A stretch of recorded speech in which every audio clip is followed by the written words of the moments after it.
va reparler du cinéma. Le cinéma, c'est ce truc qui est sur un écran avec Voilà. des images qui bougent. Avec des gens qui bougent, qui sont déguisés oui, des fois en qui parlent, mousquetaires. oui, en mousquetaire. En mousquetaire, qui a été un autre carton de votre groupe. Et à ce moment de votre... Alors, je ne me rappelle plus en quelle année il est sorti, mais vous-même vous dites on a commencé à choper la grosse tête à ce moment-là. Une fois 12 millions d'entrées, l'autre 6 millions d'entrées. J'étais sur un banc sur les Champs-Élysées avec Claude Berry, qui est arrivé là, comme par hasard, Claude Berry, que je ne connaissais pas, mais enfin si, je connaissais ses films. J'avais adoré le cinéma de papa, j'avais adoré Le vieil homme et l'enfant, et Claude Berry est là un jour en tournée avec nous. Qu'est-ce qu'il fait là? Je ne le connais pas. J'étais ravi de le découvrir, parce que je l'admirais, mais comment il se retrouve là? Je ne sais pas, moi. On était au Sofitel de Lyon en pleine tournée et on discutait, et je me souviens, on était tellement fous qu'on discutait debout sur les lits avec Claude Berry, parce qu'on était debout sur les lits. Alors lui, il se met au diapason, debout, puis il dit: j'ai une idée pour vous les enfants, voilà, pour la suite pour faire de nouveaux films. Je dis: tiens, c'est Fechner qui nous l'amène, Claude Berry c'est important, oh là là. Et il nous dit, on jumelle les villes et les villages et les villes d'Europe, de France, de partout. Pourquoi on ne jumellerait pas les groupes? Donc, j'ai une idée de film pour vous, de faire un jumelage de groupes. On va faire un jumelage, les Charlots, les Rolling Stones. Je dis encore. Et Mick Jagger est d'accord. Eh bien, écoute, avec plaisir. Donc, ils sont descendus à la réception du Sofitel de Lyon. Et ils ont fait taper un contrat par la concierge de l'hôtel à 3 h du matin. Pas un contrat, une lettre, où ils nous proposent exactement 9 films. Et il est remonté avec un papier. Et on a signé 9 films debout sur le lit de la chambre d'hôtel. Sans anaconde, sans date. Sans il y en a là-dedans. Hein, je reviens, il y en a là-dedans. Oui, voilà. Autant d'inconscience, ça vous paraît impossible? Eh ben oui, c'est possible. Des projets de films, il y en a un paquet. Il y en a notamment avec Louis de Funès, que vous avez fini par rencontrer. Oh, Louis de Funès, ouais, c'était formidable. Il y avait on avait 2 films à faire avec Louis de Funès. Un où il était notre patron et nous, on était les employés de son usine. Et ça devait s'appeler Merci Patron. Et on séquestrait, c'était l'époque où certains patrons se faisaient séquestrer, je ne sais pas. Et donc on séquestrait Louis de Funès, et voilà, c'est ça le truc. Et l'autre film, c'était L'aile et la cuisse. On était les 3 enfants de Louis de Funès. Puis, pour des raisons charlotesques, on s'est fâché avec le producteur à ce moment-là, et on a dit non à Louis de Funès. Et en même temps, on a dit non à John Wayne parce qu'on avait un western à faire aux États-Unis. Quand je vous dis, il y en a là-dedans, il y en a vraiment là-dedans. Hein. Vous avez aussi dit non à Jean-Jacques Benex. Oui, là, on va vite, là, c'est vrai, oui. Oui. Louis de Funès, quand même, quand on devait tourner avec lui, Claude Berry et Christian Fechner nous disent nos parrains. Mais parrains au sens mafia peut-être. Hein. Ils nous disent, on va au Palais Royal, Louis de Funès jouait Oscar. Donc on y va avec les épouses, et on était 5 à ce moment-là, les Charlots. Avec les épouses, ça fait 2 x 5, 10. Bonne réponse. On était 10, plus Christian Fechner, Claude Berry, ça faisait 12 au premier rang. Ça se voit, 12 personnes. Et le directeur du théâtre, Jean-Michel Rouzière, qui était on l'appelait la poupée entre nous, et la poupée nous invite à prendre une coupe de champagne. La poupée, oui. Il y avait une raison. Jean-Michel, non, aucune raison, la poupée. C'était une petite poupée, qui était poupée, une jolie poupée.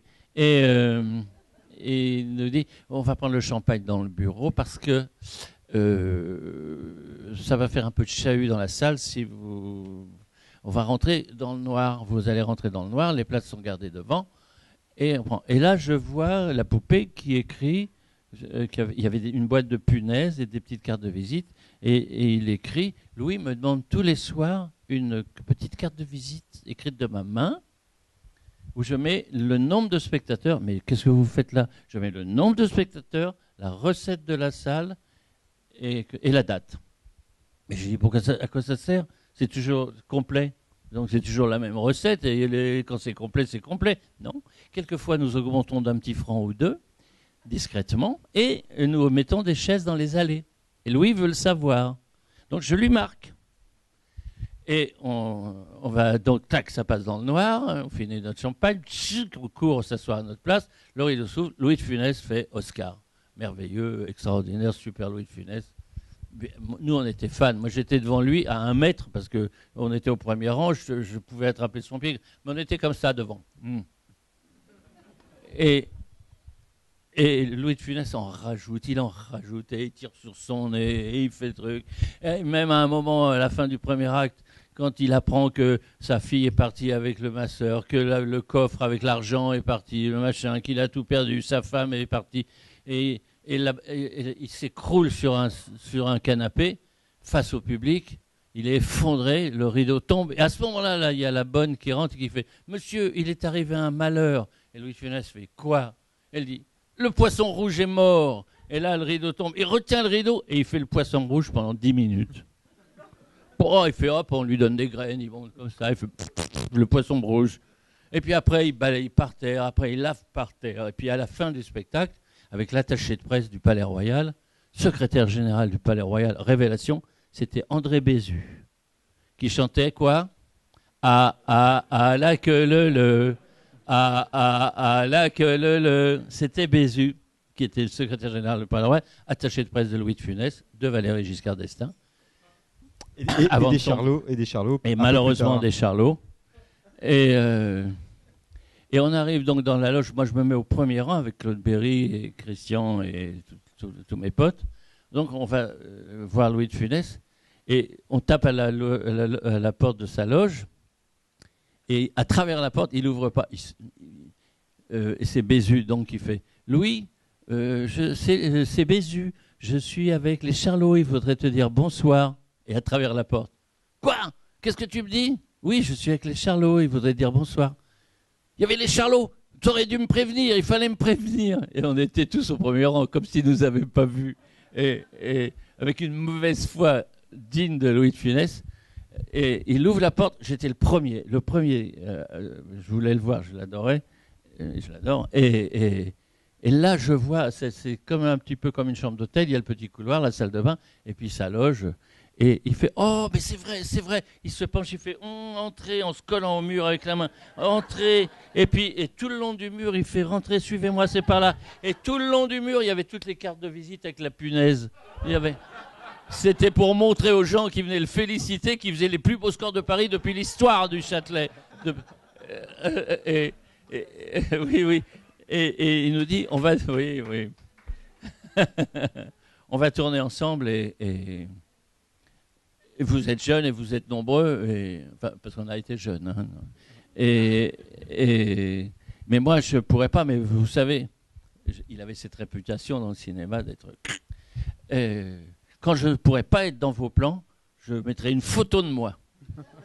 Et quand je ne pourrais pas accrocher une photo, je mettrais un miroir. Et il était en peignoir, en sueur, il sortait de scène. Hein. Il était à poil sous un peignoir. Et il y avait sa femme qui tricotait avec son sac à main sur les genoux. On aurait dit Bernadette Chirac, mais avant l'heure. Oui, c'est vrai, elle était là. Et elle nous disait même pas bonjour, bonsoir, rien. Elle était là comme ça. Et il dit, et je mettrai un miroir sur le plateau pour vous voir, avec un autre miroir, et un autre miroir plus loin qui ira dans l'autre miroir, et un autre miroir. Et il s'en va dans le théâtre. Et puis un miroir là, et du bout du théâtre, il fait, et là, moi, je serai là, je vous regarderai, je vous surveillerai, et on me verra. Il a refait Cruchot. Oui, il a refait Cruchot, il le faisait régulièrement. Mais une autre fois, enfin bon, c'est pas, vous aimez Louis de Funès, oui? Dans un restaurant, il y a une femme, après un dîner, il y a quelqu'un qui passe avec des fleurs, et Christian Fechner prend les fleurs et donne un gros bifton. Et Louis de Funès voit le billet. Il y avait Paul Prébois qui était là. Il fait, Paul, t'as vu le billet pour les fleurs? Il y avait une fleur à chaque épouse, on était 5 à table. Et puis il dit, t'as vu le billet? Et Paul, il fait quoi? Quel billet? Et non, mais regarde, 50 sacs pour 3 fleurs.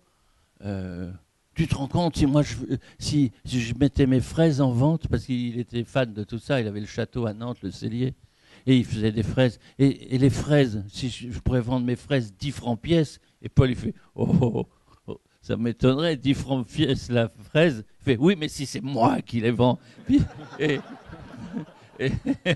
il passe dans le restaurant en disant mes fraises. Sacré Louis. On n'a pas fait le film parce qu'on est les Charlots. Par contre, les Charlots vont faire un autre film qui s'appelle, je me souviens, Bon baiser de Hong Kong. Hein, on aurait pu dire bien baiser à Hong Kong.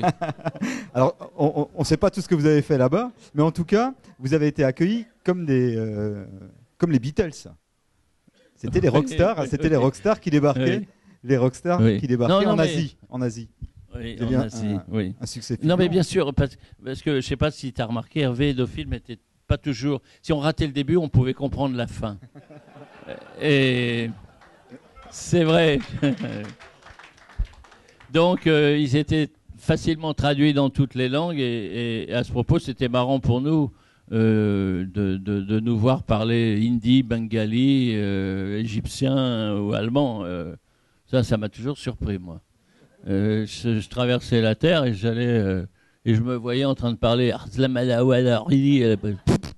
Je comprenais rien à ce que je disais. D'autant que quand on se voit parler d'autres langues qu'on ne comprend pas du tout, mais qui est pas du tout, on n'a pas l'impression que c'est nous qui parlons. Je me voyais arriver dans un film muet. Je voyais les autres qui ouvraient la bouche et puis j'entendais des gens qui faisaient la malasse, la relame. C'est très très particulier quand même comme impression. Et on a eu beaucoup de succès en Asie et dans le monde entier, au monde entier. Hein. Parce qu'il n'y avait pas beaucoup de textes. Évidemment, ce n'était pas nécessaire à l'intrigue.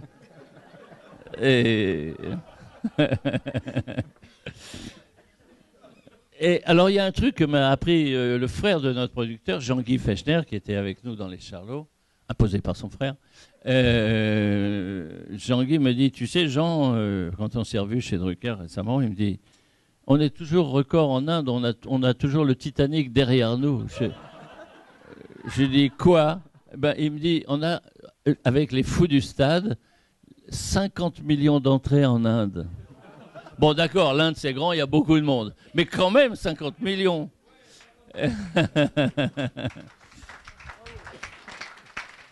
Et on s'appelait les 5 fous dans tous ces pays. Dans les pays anglo-saxons, c'était The Five Crazy Boys. Et dans les pays en Allemagne, alors là, on n'est pas loin. Excusez pour l'allemand, je ne parle pas du tout, mais c'était Vier Verrückte, c'est ça, quelque chose comme ça. Voilà. Et c'était Vier Verrückte. En Italie, c'était Cinque Matti, toujours. Même quand on était 4, puis 3 à la fin, c'était toujours Cinque Matti. C'est incroyable, mais c'est vrai. Et oui.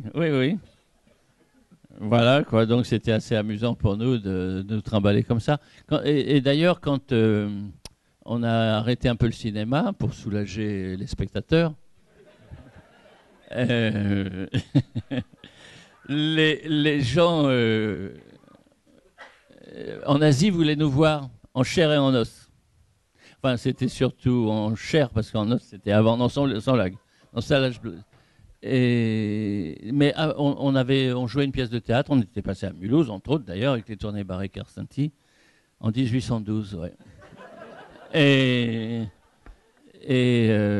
l'époque de Waterloo. Ça s'appelait La cuisine des anges, et bon, c'était que du texte, il y avait un vrai scénario, contrairement à nos films. Et on nous propose une tournée, un tour du monde, et notamment beaucoup de trucs en Asie, départ en Chine, enfin bref. Et on était tenté de le faire, mais quand même on dit aux producteurs, on ne va pas aller jouer en français dans des pays où ils ne comprennent rien, c'est impossible, quand même ça ne se fait pas, puis on va être mal, nous. Mais oui, t'inquiète pas, on s'occupe de tout est organisé, ils comprendront. Mais je dis quoi, il y aura une bande qui va défiler avec le texte. Non, t'inquiète. Et puis après tout, l'idée de faire un petit tour du monde de plus, pourquoi pas. Et on démarre, on fait la première à Singapour. Et on avait l'habitude, on l'avait joué en France 400 fois. On arrive à Singapour. Alors déjà, on regarde. Alors, le plus petit théâtre à Singapour fait 2000 places, il faut le savoir. Et on démarre, enfin, on a l'angoisse quand même. Et on regarde avant d'entrer en scène par le rideau. On voit que des petites têtes brunes, les chemises blanches. Il y en a 2000 devant nous. Et bon, on y va. Et alors au théâtre, quand il y a un effet, quand les gens rient, on s'arrête quelques secondes pour enchaîner la réplique suivante pour que les gens puissent entendre. Si on enchaîne tout de suite, d'abord ça coupe les rires, puis ensuite les gens ne comprennent pas la suite. Donc, on arrive au premier, on avait joué 400 fois, vous savez très bien où, premier effet, tac, on s'arrête, personne rit. Putain, vite on enchaîne. J'essayais, et pendant ce temps, dans la tête, on réfléchit. Ils rient pas au même endroit en Chine. Ils sont chinois. Ils mangent des trucs vivants et ils rient pas au même endroit, donc. Et vite on enchaîne. 20 secondes après, 2000 Chinois. Hi, clac. Putain. On continue. Deuxième effet, on s'arrête. Il rit pas. Putain de Chine, de Chinois. On enchaîne. 30 secondes après. Hi, hi. Il y en a là-dedans. Ils lisaient un petit bouquin. Ils avaient un petit cahier. Ils lisaient sur le temps qu'ils arrivent à la ligne où on était. Alors, oui. Alors après, on avait compris le truc. On s'arrêtait, et puis on attendait, on se tournait. Et puis je dis à Gérard, t'as dîné toi avant de venir? Il me dit, non, à l'oreille comme ça. Je dis, oh putain, il y a un truc incroyable sur la place à Singapour. Tu peux manger le plat là, tu commandes l'entrée là-bas, le dessert là, les serveurs ils t'amènent, tu sers à la même table, tu payes un coup là, un coup là, un coup là. T'es pas obligé d'aller dans un restaurant, tout le monde sert. Ça c'est... Après on enchaîne. Et on avait pris une super habitude. Voilà. Et... c'est comme ça. Il y a même un moment où je te fais peur. Où vous arrivez en même temps que Chirac. Oh, en Inde. En Inde. Oh, mon Dieu. Oui, oui, on allait présenter les films à chaque fois en Inde, oui, parce que nous avions à cette époque beaucoup de succès en Inde. Et non, mais c'est vrai. Et on fait des tournées en Inde. C'est marrant de se balader dans des pays où on voit rien du tout, le désert, des araignées, des serpents. On croise une personne qui fait « Oh, Crazy Boys, give me your autograph !» Et un jour, on se pose à New Delhi pour le départ d'une autre tournée. Et il y avait Jacques Chirac dans l'avion d'à côté, un avion de gouvernement, un Boeing, un gros truc. Et tout le gouvernement, et on les voit descendre. Et nous, bonjour, on se croise dans le hall, on se serre la main, mais ils ne nous connaissent pas, moi non plus. Enfin, si, ils me connaissaient. Et puis, le hasard fait que Jacques Chirac, je ne sais pas où il était, mais tout le gouvernement était au même hôtel que nous, un énorme truc à New Delhi. Et il y avait des banderoles sur cette grande avenue gigantesque. Il y avait « Welcome the Crazy Boys »,« Welcome Jacques Chirac »,« Welcome the Crazy Boys »,« Welcome Jacques Chirac ».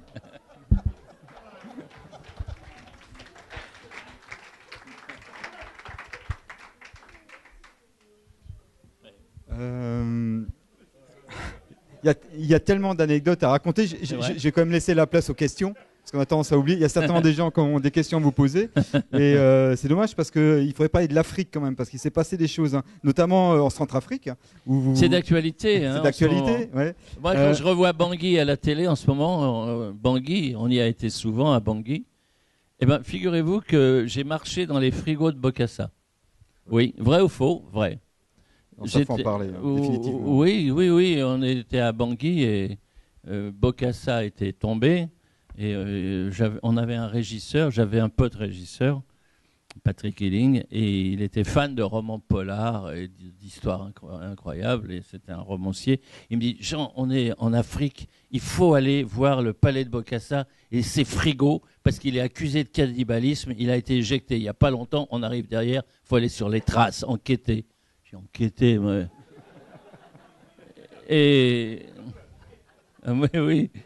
Mais ça m'amusait tellement l'idée d'aller dans les frigos de Bokassa. Qu'est-ce que tu as fait aujourd'hui? J'étais dans les frigos de Bokassa, et toi? Et je l'ai fait. C'est-à-dire qu'on avait un guide, enfin un copain qui était para, qui avait sauté sur Bangui pour virer les restes, les fidèles, enfin pour nettoyer la ville, et qui était un para qui était resté là-bas. Son père était commandant. Et il nous a dit, bon, je peux vous emmener, je vais me mettre en civil, et je peux vous emmener dans le palais de Bokassa. Il a été déchu il n'y a pas longtemps, mais pas d'appareil photo, pas de discours, ils comprennent tout. Ils savent très bien qu'on l'accuse de cannibalisme, pas de propos imbéciles, et surtout pas de photos, pas de machin, rien du tout. Et on y va. Il se met en civil, le rendez-vous est prêt le matin, on rentre dans les frigos, pas tout de suite, dans le palais. Et un peu avant de partir, chez lui, ce para, cet ancien para, un costaud, vachement sympa, un breton, on prend le café chez lui avant de prendre la même voiture donc pour aller là-bas, et il nous fait écouter des discours de Bokassa. C'est absolument incroyable. Je l'ai écouté, j'étais halluciné.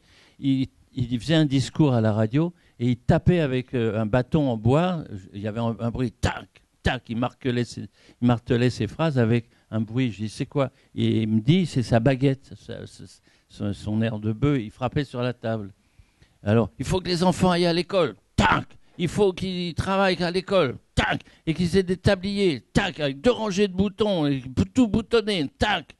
Et j'ai dit, il est fou ce mec. Oui, il était fou. Et on rentre dans le palais. Alors, il nous dit, faites attention, il y a son ethnie, c'est des ethnies, ils sont plus en uniforme, mais ils sont toujours fidèles à lui. S'il ne faut pas heurter ces gens-là, c'est très compliqué l'Afrique. Bon, on rentre, et là, le guide nous fait visiter. À gauche, la fabrique de boutons. Quoi? Bokassa fabriquait des boutons. Il avait une usine de boutons dans le palais, des boutons pour les tabliers, pour les écoliers. Non, mais ça vous hallucine? Ben oui, je l'ai vécu. Et puis là, c'est le palais de justice. C'est quoi? On aurait dit le zoo de Vincennes. C'était le zoo de Vincennes. Il y avait les rochers, tout cimenté, avec une île en rocher au milieu d'une grande fosse vide, mais gigantesque. C'était gigantesque. Et un bungalow en verre. C'est le palais de justice. C'est quoi? Ben là, ils jettent les condamnés, puis il y a des lions là-bas. Vous ne me croyez pas? Ben, je vous jure, je l'ai vu. J'ai pas vu les mecs se faire bouffer. Attention, il n'était plus là, mais c'était ça. Alors les militaires nous escortaient. Alors il y en avait un qui était pieds nus. Il avait des mitraillettes, des kalachnikovs, je ne sais quoi, des armes en bandoulière. Mais il tenait le doigt sur la gâchette. Et puis il y a un puis deux. Alors il y en a un, il n'avait pas de chaussures, l'autre il avait des chaussures, un il avait la casquette, l'autre il avait une casquette Ricard, l'autre il avait la veste. Avec 4 militaires, on pouvait faire un vrai. Mais c'est ça, hein, Bangui, c'est ça, c'était ça. Et je disais, putain, et puis au fur et à mesure qu'on avançait dans le palais, qui était gigantesque, il y avait une forêt autour même, et des remparts, et on avançait, et il y avait de plus en plus de monde autour de nous. Alors qui pieds nus, l'autre habillé en capitaine, hein, avec des galons de sergent collés sur la peau, enfin, et tous le doigt sur la gâchette. J'ai dit, putain, j'ai dit à mon copain, au régisseur, Patrick, il y en a un qui se cogne l'orteil sur un caillou, 5 morts. Ah ouais. Pourquoi le doigt sur la gâchette? Pourquoi faire? Et on est rentré, on visite le palais qui avait été pillé, archi-pillé, il n'y avait plus grand-chose. Et il y avait une statue couchée de Bokassa par terre, qui était tombée, avec l'herbe qui poussait autour. Et il est monté sur la statue, se faire prendre en photo. Et là, les militaires, je commence à voir que ça tourne mal. On visite, allez, je dis, on s'en va. Moi, j'avais une trouille épouvantable. Et puis, je suis claustrophobe. Donc, je dis, allez, on reste pas là. On s'en va. Non, non, non, on n'a pas vu les frigos. Ils nous ont pas montré les frigos. Et là, il y a un militaire qui fait, pourquoi vous croyez qu'on est cannibales? Non, je dis, c'est mon copain, il blague, non, non, on va partir. Et l'autre, il fait, mais si, je veux voir les frigos. On rentre. Et là, il y avait une grande pièce, comme l'arrière d'une boucherie énorme, des pièces froides, gigantesques. Il n'y a rien. Et puis, je dis, bon, allez, on fait demi-tour, on rentre. Et puis, il fait, non, non, regarde, il y a des frigos au fond du frigo. Là, il y a des portes. Et on y va, il ouvre une porte. Ça peut être pas possible. Et il rentre voir, et les militaires me poussent, tout le monde rentre dedans, et clac, il ferme la porte. Et on est enfermé dedans. Et là, moi, je mets les mains en l'air. Mais on était dans le noir total, comme un labo photo. Ben, je mets les mains en l'air parce que je sens les mitraillettes, parce qu'on était serrés, on était 18, 19, 20 dedans. Et tous ces mecs, qui pieds nus, qui avec des chaussures, si je marche sur l'orteil de l'autre, ils vont encore tirer. Et donc j'avais les mains en l'air. Et à un moment, schlac, il y a un éclair, un flash.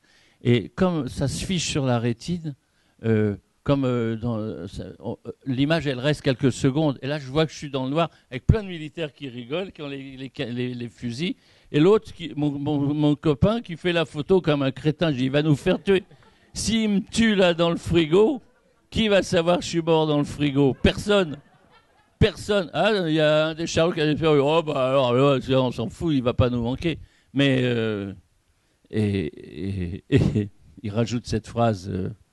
Alors, il y a un militaire qui fait, tu vas me donner dans le noir tout ça total. Puis, on voyait que les dents, même pas les dents. Tu vas me donner ton appareil photo. Et j'entends qu'il dit, le premier qui touche à mon appareil, je lui casse la tête. Je fais, oh putain.